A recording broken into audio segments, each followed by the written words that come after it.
to start looking at reality, that there are many components why certain things happen. So it's not just one thing.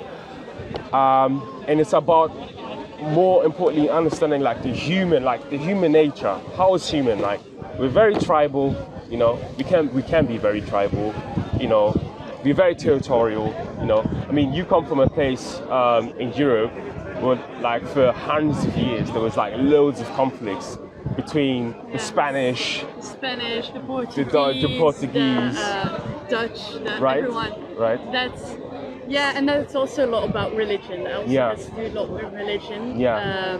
We learned about it this year in school, actually. Yeah.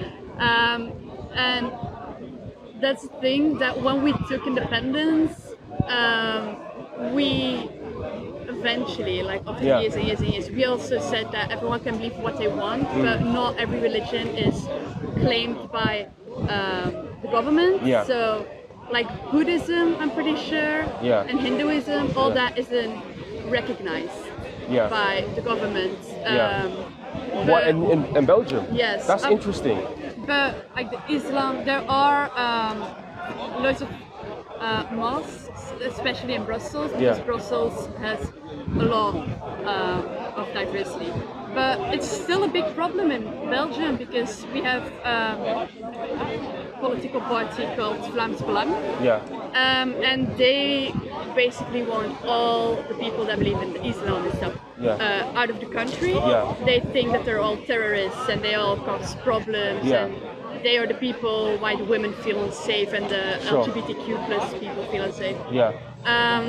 Luckily, we have kind of ignored a lot of their comments and just, well, not ignored, because it is important to recognize other people, but we have debated a lot.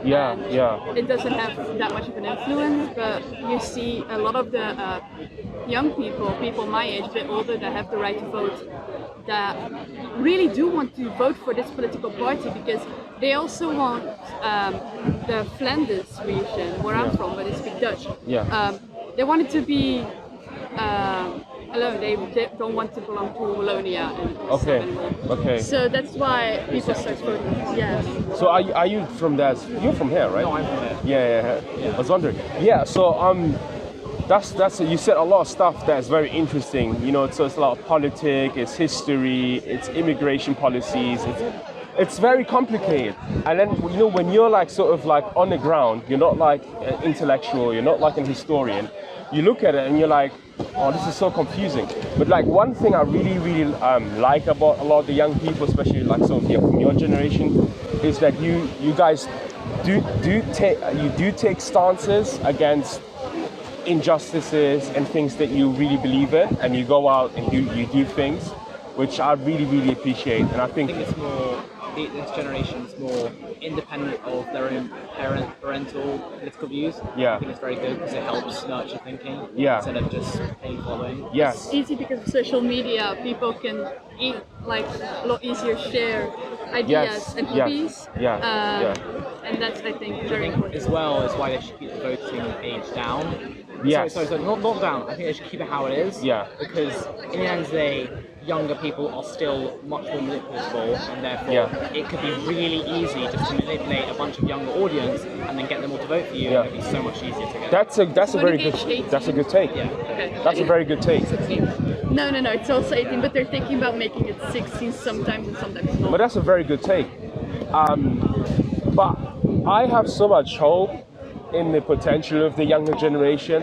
One thing that I'm a bit afraid of is that they sort of go through the same cycle that each other generation went through, and then sort of like reality kicks in, and they're saying that, but I don't think it's become more conservative. They're just saying it's going to happen to people, I think you see that in a lot of conservative media, because it's sort of like hoping that sort of happens. I really don't believe that's going to happen. I really hope that's not going to happen. Because we really do need some change here.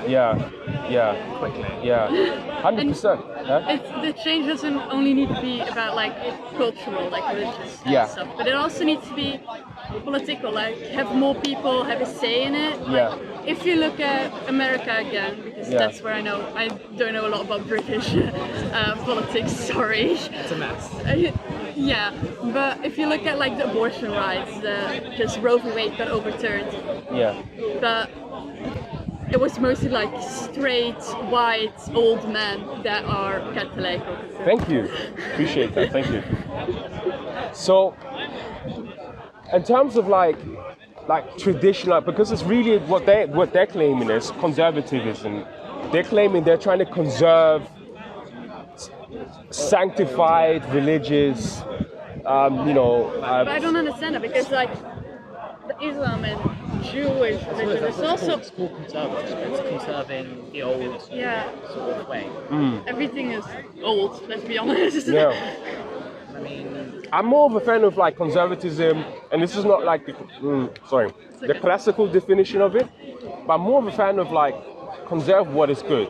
Conserve what all of us can sort of benefit from, but don't stick to things that are clearly not helping anyone. And I feel like sometimes with conservatism, that's what it is. That's what happens with a lot of these people, is that you just want to stick to it because it's ancient, but it doesn't mean it's good because it's ancient. There are so many things that people confuse to be ancient and from religion, but then if you research it, it's actually not from the religion like itself. How we would say Thomas Edison, great inventor.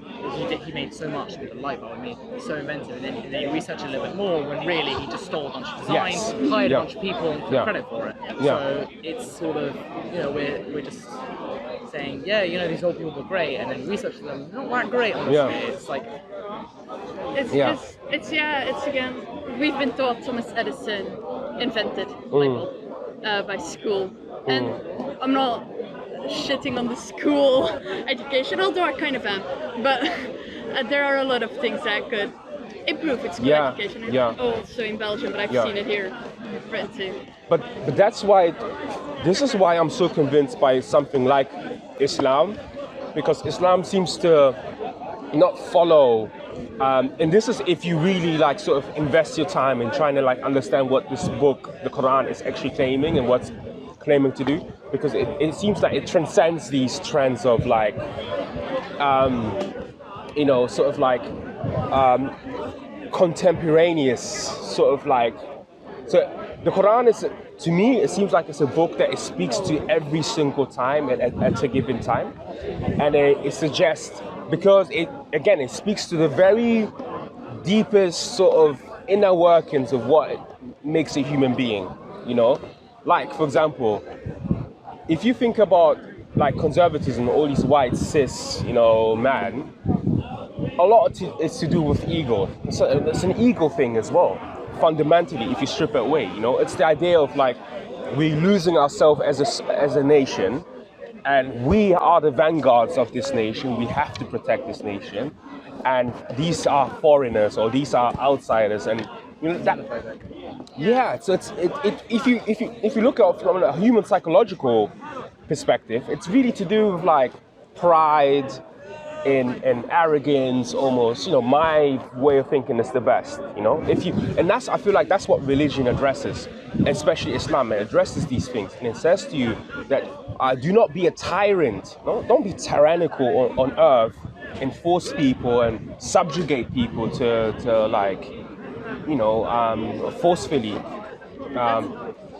That's also like I said, Vlaams Belang in Belgium, but I'm pretty sure like the Tories or the EDL over here, they think that they're superior because like.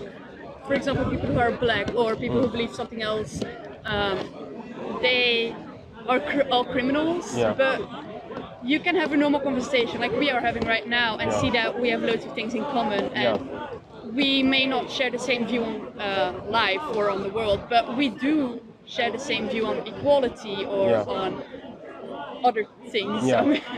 So that's the thing that I don't understand. You see, this is a question I ask myself all the time, okay? As someone who lives sort of in the modern world, as a Muslim, who wants to really understand the place that I live in, and I really want to understand that the religion that I believe in, like how do I reconcile the two, Because you use the word like equality, right? And I believe in the sense that like as a citizen, if you're like part of a state and there are particular rules for everyone, I believe that everyone should be protected, under those like rules. regardless of like your sexual orientation or your religious or Dhimmis. The Dhimmis, the non-Muslims are Dhimmis. Called Dhimmis or Kappa or Nadra if you're a Christian. We're talking about the UK, by the way. Yeah, because Islam has got the power to say fight the cause of Allah and His Prophet, and he won't openly say in the Quran. It says, as you know. I mean, look how rude. Look how rude. First of all, you're talking about because faithful are the wounds from a Shiites friend. and Faithful are the wounds from a friend. Deceitful are kisses from an enemy. The Quran says that he is a fundamentalist Christian. Monkeys and pigs. Shia and Sunni. Some Jews will turn into monkeys and pigs in the Quran. That's what it says. None of them are radical. what's the one that believes that You have like radical. that there was a heir to the Yeah, it's the Shia. Yeah. Remember, politicians. I'm not saying that. I'm not I mean, loads of people who just do public speaking smile or talk, and everyone smiles or talks in a different or the same way. It doesn't matter how you Ask him about the age of Aisha, and Muhammad asked her to marry him when she was 6 years old, he was 51 years of age. Ask him about that. Ask him about Muhammad having sex with Aisha when she was 9 years old, and he was 54 We are not years of age. justifying everything. Why don't you have a conversation with him? Because he's a liar. He's making money. I don't want to make money for him. I just want to warn him. He's giving out free Qurans. It's He's all giving free. out free Qurans. He's not making money. You know what? Ignore him. Don't listen to him. We are not justifying bad behavior. We are talking about how we can make the world more better by living in peace. So when you say that some Jews are turning to monkeys and pigs, I think that's going to make the world better. That's it. By practicing This man obviously. Have you read the Quran? Okay, that's just a question. Look at this. Like he called me a liar. I don't even know him. What's my name? What's my name? A man who supports a man who had sex with a 9-year-old. Okay, so you call me a liar. How can you call me a liar? You don't even know me. How can you call me a liar? You don't know me. You don't know me. You're making assumptions. You're rude. You're rude. You're rude. You're very rude. You're very rude. Anyway. my friend. I'm sorry about it. Yeah, it's alright.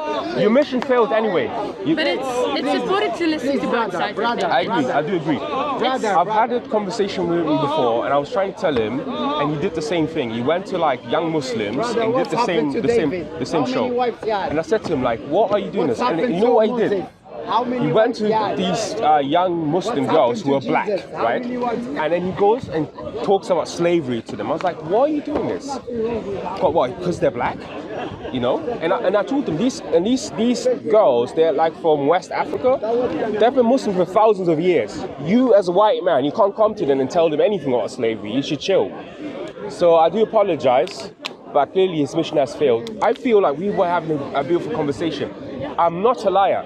This conversation that we have in here, I have all the time with people. We're not. Right? Yeah, we don't think I think we just mostly agreed on a lot of things. So and there are certain Muslims who may actually disagree with my position, but that's just my position. There are, every religion has hundreds of different branches inside it because each of them has a book that isn't very explicit with its detail. Yeah. I think there are good things and values about that. Number one, good things it's heavily able to interpret it. Yeah. So you can think greatly of it. It could be really inspiring and amazing to you. Yeah. But it could also someone could read I will it just wrong tell you way one thing. entirely. I've been studying religion all my life when I was young, and I know the Quran by heart. By heart. And when he said this guy about Muhammad, he married a woman, her name Aisha, and at the age he was 51. That's according to Bukhari. And according to Ibn Hisham, Abdul Malik ibn Hisham. Abdul Malik ibn Hisham, he wrote about Sira Nabi al-Atira, Sira Nabawiyya al-Atira, after 252 years. After 252 years, we have the first book telling us what happened to Muhammad. After 252 years. And you come in today, this guy, Muhammad, he never married Aisha. Oh, we don't know. Because these people, they told us after 252 years. Can you imagine the gap? They used to have, I'm sorry about telling you in Arabic language or in any language, there is a black hole we don't know nothing written whatsoever about Islam after 200 years. The first guy who wrote about Muhammad is and Bukhari come after. Bukhari, who was telling us a hadith, he was from Bukharistan, Bukhara, and he lived in the 9th century. I don't want to come here. 9th century. Thank you. So what you believe is only stories, like you believe he's telling you about Buddhism or Hindu. It's a religion. It's got nothing to do whatsoever. This is Speaker's Corner. People. This religion attracts mainly black people. That's for another reason, because it's that's not true. That's not true. I've seen a lot of people use the Quran or being Muslim as an excuse for behavior like homophobia or sexism or those kind of things. Even in my own school, my own class, we had quite a bit of Muslim people, and they used sometimes not them directly, but I've seen people use it as an excuse. What do you think about that? Well, I'll be honest with you. If you go to the text, the religious text, what the Quran talks about, and then we talk about that, and then I tell you about the homophobia, right? So the Quran, as a religious text, is not favorable, does not favorably talk about homosexuality, right? There are stories of like the story of Lot.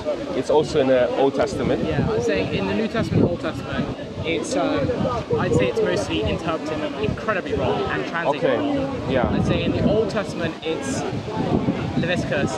It's talking about pedophilia. Definitely talking about pedophilia, and that's like very certain. Yeah. But people like to twist it to use their own. Sure.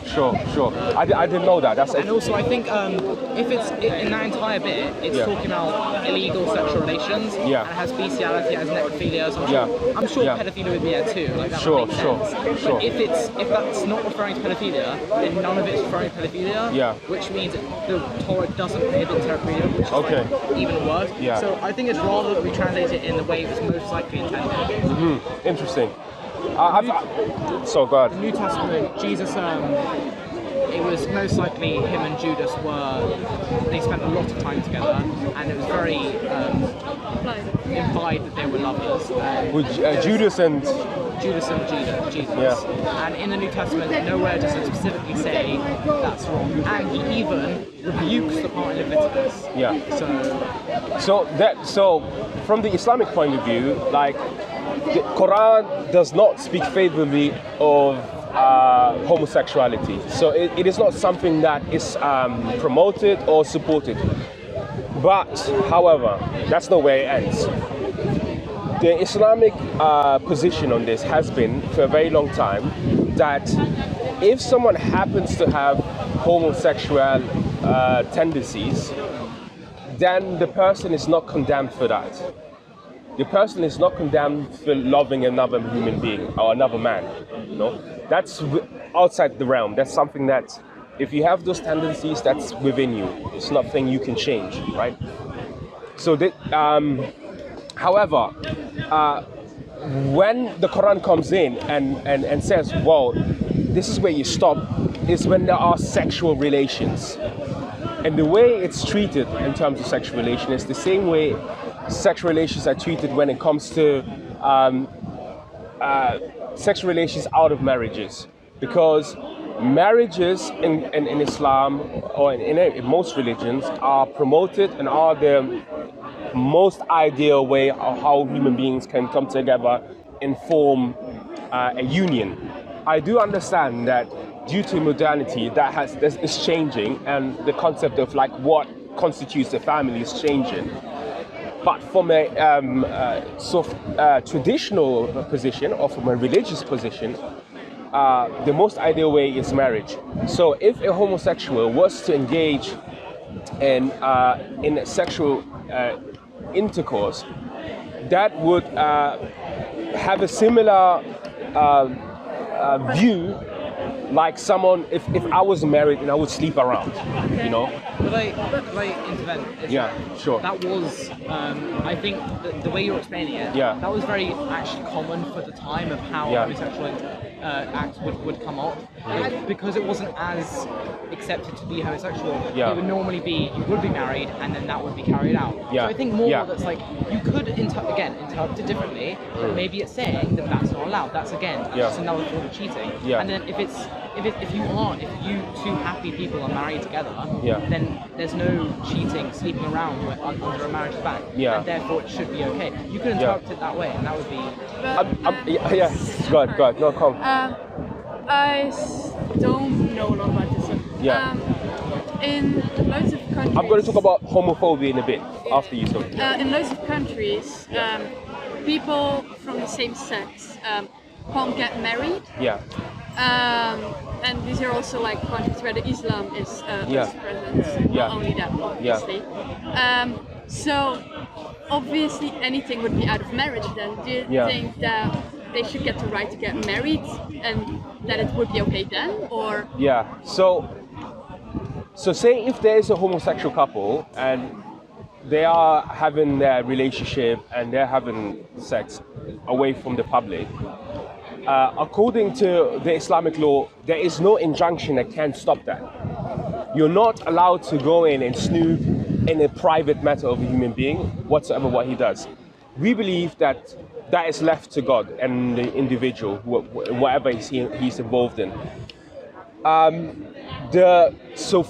The traditional way of what constitutes a nikah, a marriage, is that it's two families coming together, which constitute of a male, like biologically understanding, and a female biologically understanding coming together. That's what makes a marriage.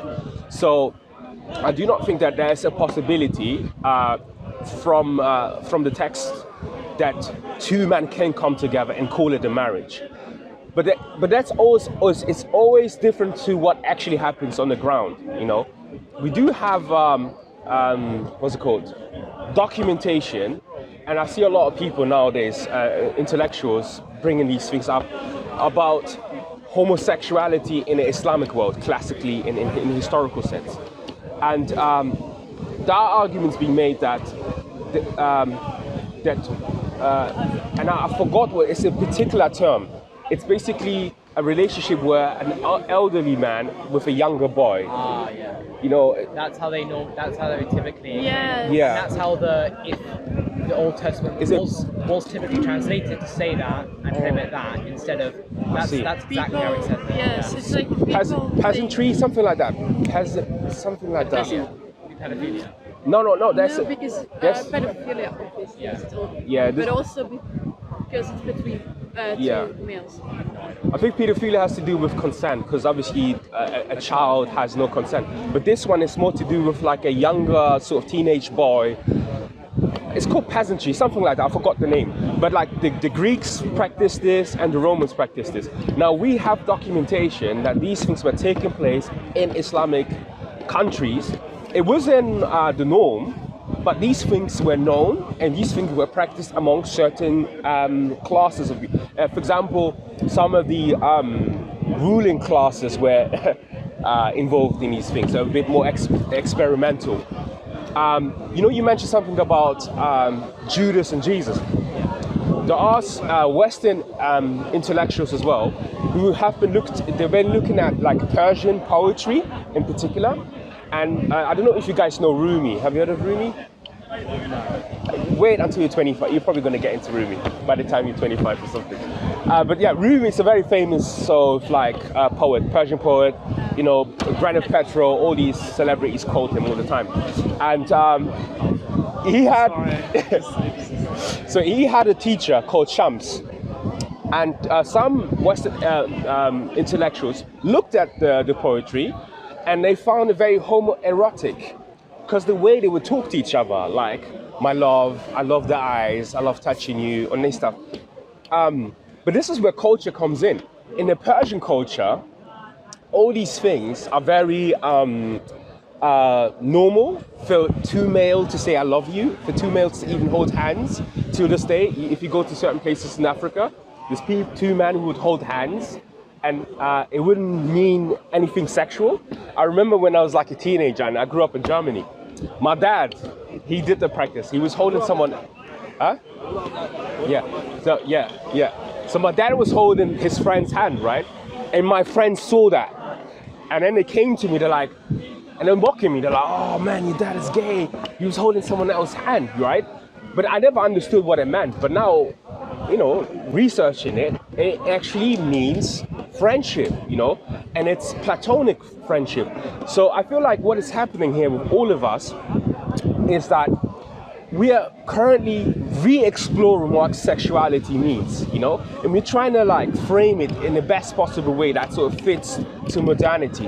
But I feel like there are certain things that are sort of primordial, which like transcend these things. Like, for example, I came across images of, these are images 18th century American soldiers during the Civil War. And it was a practice, you would have two soldiers holding hands, right?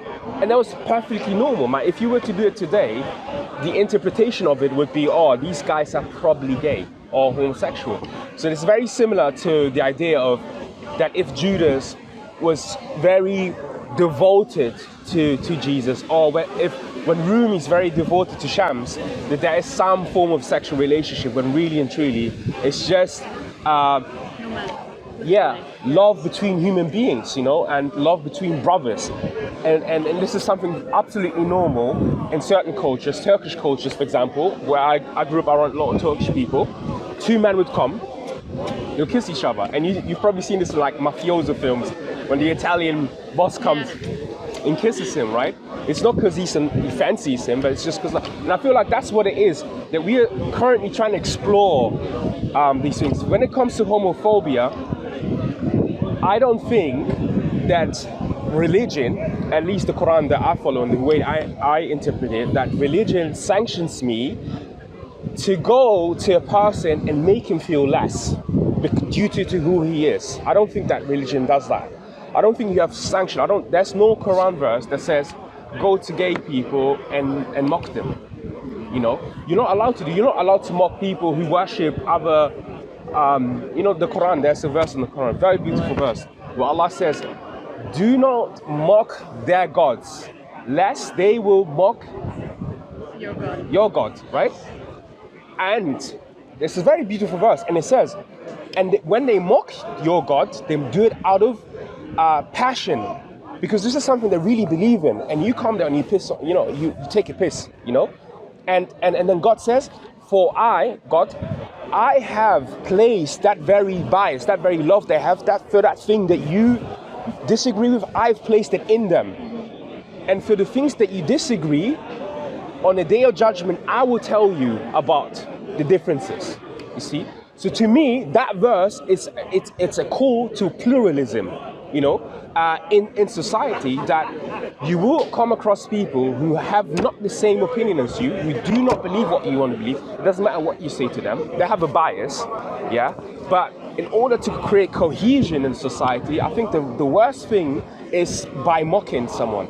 So for those people who do profess to be Muslims in your class, mocking and then again do it under the guise of religion, I don't see where they're getting the justification from. The thing I get out of religion, what I see, is that most religion stands for peace between all human beings. Yeah. But then you see people of that religion using that exact religion to cause havoc, to cause unrest. Yeah. So I think that just goes into there. Yeah. So you said about marriage between in the Islam, it says about between a male and a female. Yeah. So there are people down here, about 120 million of them. Yeah. That's about 1-2% of the population. Yeah. That are not either, and that's not. Yeah. It's not gender. It's not anything. It's biological. They are not male. They are not female. Yeah. And so, they don't get ever to experience each other. Marriage is one of the highest things that they never get to experience. Yeah. Isn't that? It's a bit detracting, isn't it?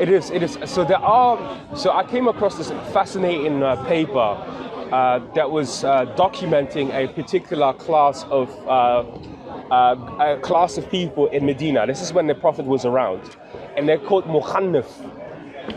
And mukhannaf are people who are effeminate, biologically male, but they are very effeminate in the way that's not exactly what I'm talking about. I'm talking about biologically someone that cannot be defined as either male or female, whereas genitalia or hormones, it's not.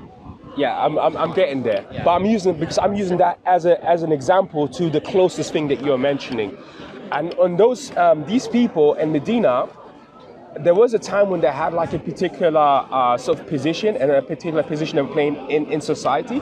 So a lot of the mukhannif, they were matchmakers, because they had no attraction to male or female. They were matchmaking males and females, because there was an injunction between, as a male, it was very difficult back then to just,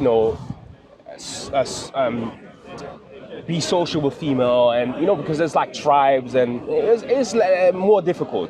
And these people were in between us in a way, So like they still have a place in society. Yeah, they had it. Yeah, so that's what I was getting. So I found it very fascinating that they had a place in society. Now, in Egypt, I believe, I remember reading papers about.